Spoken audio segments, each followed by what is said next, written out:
Okay, dear, are you gonna let me through? What a fine tune you play, Dairenjai. You know me? It is you that the drum calls. Your song breaks the silence. Who are you? In this place, names are unimportant, except your own. What am I doing here? You are needed. The moment has come for you to show your true self. But time is fading. The wolf is on the move. Calamity is upon the flower and the flesh, the gold and the gate. What calamity? Who's in danger? What can I do? Cross the threshold and protect the lost ones. Break the wolf's spell and save the remaining roses. Now go, speak no more. Go, before it is too late. Climb the tower and save her.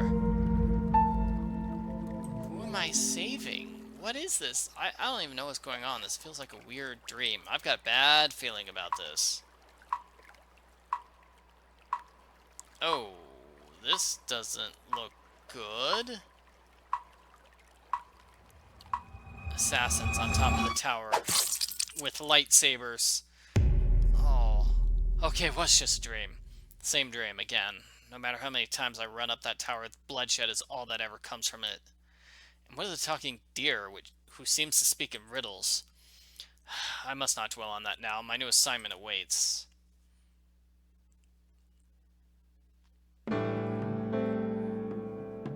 Okay, here I am, all dressed and ready for the day. Before I go, I should add an entry to my journal about the dream. Oh, you keep a journal? Okay, here's your journal. It's my journal. I think I'll add an entry about the dream. So let's use the journal. Late spring, I solved my first major case. At first confounded, I peeled away the onion's many layers to find a simple story. The prideful man, fragility, human heart.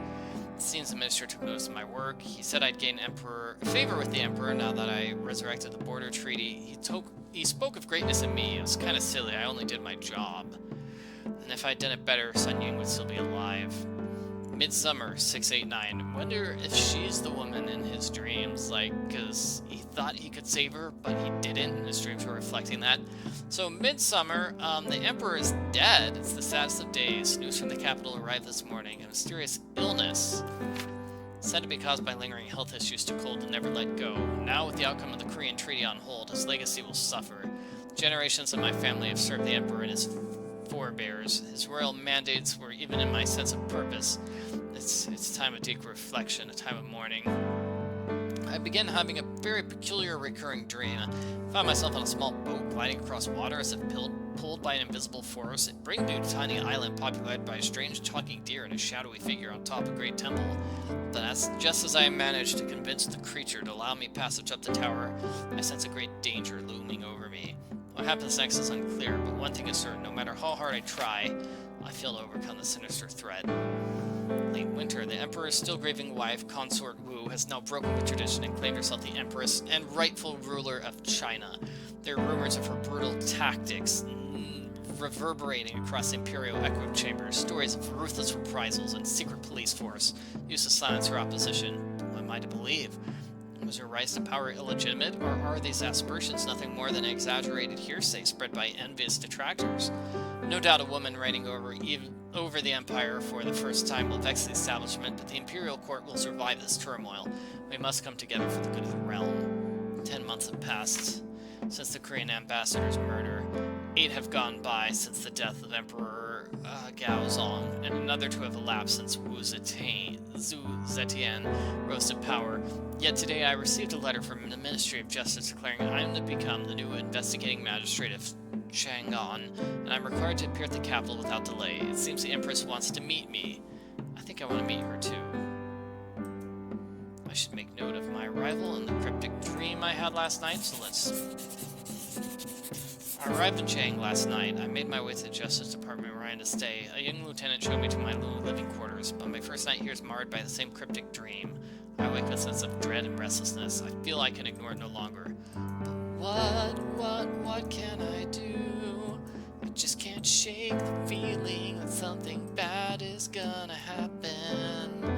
It's just not a very cool day for me. I hope there's nobody with lightsabers outside the capital city of Chang'an. I am fond of the time I spent here during my imperial examinations. My father served here as an imperial counselor for some years, but despite all that, the city never really felt like home. A promotion as the magistrate of such an important region will come with a lot of responsibility. I hope I can live up to my father's good name. Let's look at my travel trunk. Most of my belongings are in the travel trunk. I didn't have much time to pack my things, but the essentials are in there. Oh, a jade horse. My lucky jade horse. It was a gift from my father. I take it with me wherever I go. And yeah, okay, we're gonna meet the Empress. The first Empress of China. Maybe solve a murder mystery here. What do you think? Could be just like the first case where, hey, I got promoted because of a murder mystery. Whoa. Oh my. Chang'an, the Tang Dynasty, China. I mean, that's I'm assuming that's where we are, and when this game is taking place. A frail-looking plant placed by itself in this large courtyard. It's kind of a cool plaque. The Justice Department. That plaque just got even cooler, in my opinion. Let's see, there's a hammer. Can I take the hammer? Sturdy-looking hammer. I might have use for it, so I'm gonna take it. Scaffolding. Looks like some repairs are being done to the roof. Yeah, you know what? That is the case. You know, we rarely think about, you know, the ancients having to deal with, you know, things like, oh, you know, repairing bathrooms and scaffolding, you know, but obviously that's stuff they had to do.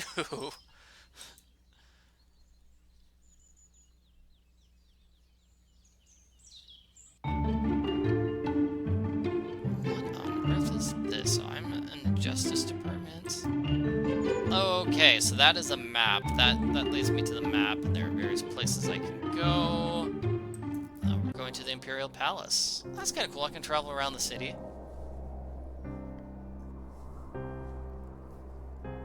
Who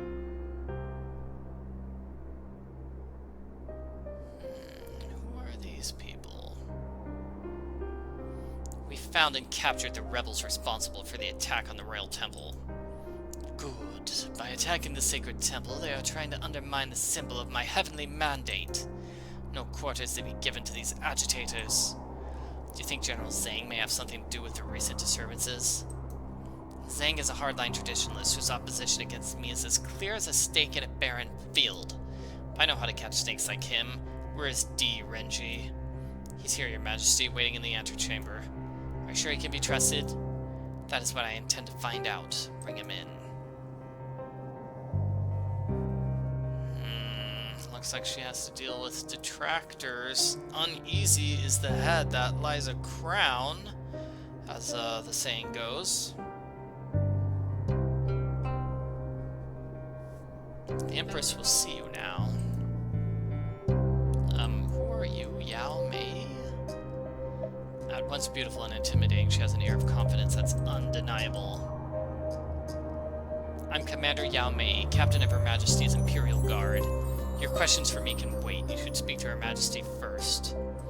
It'd be really cool if, like, the first Empress of China had an all-female guard.